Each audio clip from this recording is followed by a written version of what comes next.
Law and order ఎట్టుందనేది పవన్ కళ్యాణ్ చెప్పారు కదా. కేవలం హింసాత్మక చర్యలు చేయడం కోసం, ప్రజల్ని భయపెట్టడం కోసం ఏదైతే బ్రిటిష్ రోలు పాలన ఈరోజు మనం చూస్తూ ఉన్నాం. వాళ్ళు చెప్పినది మొదట్లోనే ఈరోజు ఏదైతే నారా లోకేష్ గారు యువగళం పేరుతోటి ఏం చెప్పాడో, నేను రెడ్ బుక్ రాస్తున్నాను, రెడ్ బుక్ రాస్తూ ఎవరైతే బలంగా నిలబడతారో, ఎవరైతే ఎన్ని దాడులు చేస్తారో, ఎన్ని కేసులు పడితే వాళ్ళకి నేను భవిష్యత్తులో పదవి ఇస్తానని చెప్పి ఆ విధంగా ఇచ్చుకుంటూ వచ్చారు. ఎవరండి ఎంఎస్ రాజు? సోషల్ మీడియాలో యాక్టివ్గా ఉండి తిట్టోళ్ళకి పదవులు ఇచ్చింది. అదేవిధంగా మొత్తం తీయండి చైర్మన్ మొత్తం తీయండి. ఎవరైతే వైఎస్ఆర్ కాంగ్రెస్ పార్టీని తిట్టారో, వైఎస్ఆర్ కాంగ్రెస్ పార్టీని కొట్టారో, వైఎస్ఆర్ కాంగ్రెస్ పార్టీ మీద దాడులు చేశారో వాళ్ళకి ఈరోజు పిలిచి పెద్ద పెట్టేస్తారు. వాళ్ళు చెప్పున్నారు, వాళ్ళే చెప్పున్నారు కదా రెడ్ బుక్ రాజ్యాంగం అని చెప్పేసి. లోకేష్ గారు చెప్పారు కదా రెడ్ బుక్ చాప్టర్ 1 అయిపోయింది, రాజారెడ్డి రాజ్యాంగం చెప్పారు. నిజం కదా? ఏమండి చెప్పండి. ఈ రాష్ట్రంలో నారా లోకేష్ గారు విమర్శించాడు గతంలో. ఈ రాష్ట్రంలో స్కీములు అంటే స్కామ్ చేసే పరిస్థితుల నుంచి పేదవాడికి సంక్షేమ పేరు తెచ్చే ప్రతి పైసాని వాడి గడప దగ్గరికి వెళ్ళాలి, మధ్యలో ఎవరు దళారులు ఉండకూడదు. అదేవిధంగా గ్రామంలో బట్టి పెత్తందర్ల ప్రమేయం అని చెప్పేసి గ్రామ సచివాలయం పెట్టి వాలంటీర్ల ద్వారా ప్రజా సంక్షేమాన్ని డీబీటీ రూపంలో దాదాపు 2,20,000 కోట్ల రూపాయలు మొత్తం కూడా పేదవాడికి ఖాతాలో పడే విధంగా చేసినటువంటి ఒక నూతన విధానానికి ఈరోజు ఇచ్చింది అది రాజారెడ్డి రాజ్యాంగమా? ఎస్సీ ఎస్టీ బీసీ మంత్రికి రాజ్యాధికారుల భాగస్వామ్యం కల్పెట్టారు అది తప్ప.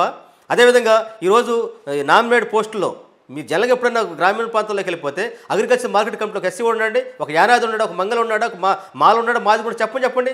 పవన్ కళ్యాణ్ చెప్తారు పంచాయతీరాజ్ వ్యవస్థని నేను గాడిని పెడుతున్నాను, ప్రతి వ్యవస్థలో కూడా మొత్తం నాశనం చేశారు, పథకాల పేరుతో నిధులు దుర్వినియోగం చేశారు, నిధులు తరలించారు, దోపిడీ చేశారు, ప్రజలకు పంచలేదు. ఓకే, ఇది మొత్తం ఒక ట్రాక్కి తీసుకొస్తున్నాము.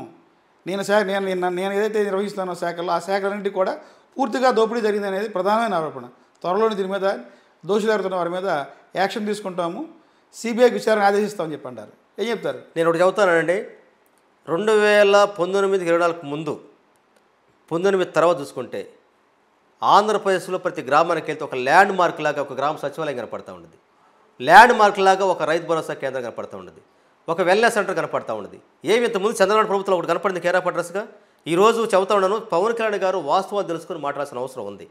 పంచాయతీరాజ్ శాఖ మంత్రిగా నువ్వు ఫెయిల్ అయిపోయిన దానికి ఏంటంటే ఆర్డబ్ల్యూఎస్ రూరల్ వాటర్ సప్లై స్కీమ్లో నువ్వు ఫెయిల్ అయ్యావు కాబట్టి డయారా కేసులు వచ్చి చాలామంది డయారాతోటి చచ్చిపోతున్న విషయం నువ్వు గమనించలేదు.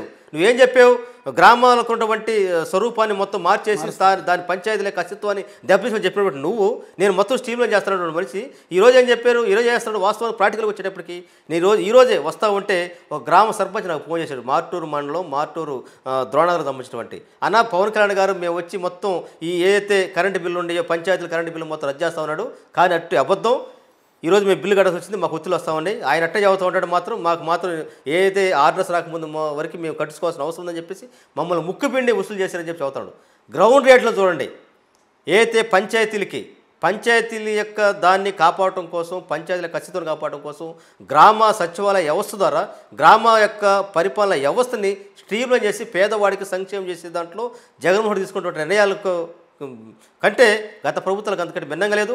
వాస్తవానికి ఎన్ఆర్జీఎస్కి ఎటువంటి నిధులు కావచ్చు, అదేవిధంగా ప్రతి పంచాయతీకి దాదాపు ప్రతి సంవత్సరం 4 లక్షల రూపాయలు వచ్చేటువంటి పరిస్థితి ఉంది. గడపడ మన ప్రభుత్వంలో కూడా ప్రతి పంచాయతీకి సచివాలయానికి 7 లక్షలు ఇచ్చేటువంటి పరిస్థితి ఉంది. గ్రామీణ ప్రాంతాల్లో సిమెంట్ రోడ్లు కావచ్చు, ఆర్బీకే కావచ్చు, ఈ రోజు మొత్తం చూసుకుంటే ఒక డెవలప్మెంట్ స్ట్రక్చర్ పంచాయతీని నిర్వీర్యం చేశారు.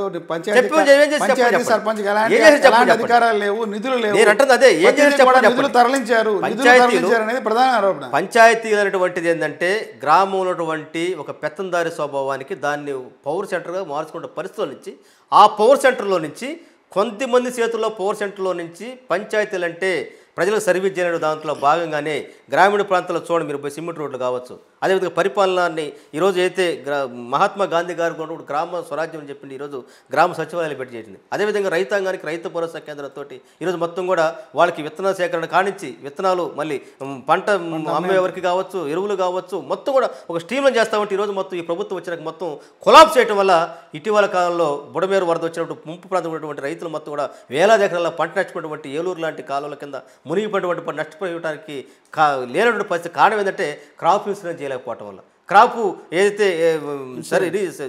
సర్వే చేయటంలో ఫెయిల్ అయిపోవడం. కారణం ఏం తెలుసా?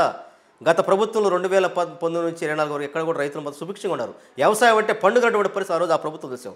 ఈరోజు చూడండి, ఎస్ రైతు కళలో చూడండి కన్నీళ్ళు వస్తూ ఉన్నాయి. ఈరోజు మొత్తం కూడా ఇతలాంతక రైతులు మొత్తం ఇబ్బంది పడతా ఉన్నారు. ఈరోజు మొత్తం కూడా ఎరువులు మొత్తం ఇబ్బంది లేకుండా ఉన్నారు. అసలు గ్రామంలో ఖరీఫ్ రబీ వచ్చేసింది, ఇంత మటుకి ఖరీఫ్లో క్రాపు ఇన్సూరెన్స్ స్టార్ట్ కాలేదు, చాలా ఉన్నాయి. నువ్వు అన్నటువంటి రైతుకి ఏదైతే అన్నదాత అని చెప్పేసి ప్రతి సంవత్సరం 20,000 ఇస్తున్నాడు, 20,000 రూపాయలు అయ్యి నువ్వు బడ్జెట్లో ఎంత పెట్టావు? 1,000 కోట్లు పెట్టావు. 1,000 కోట్లు ఏ మూలక ప్రభు?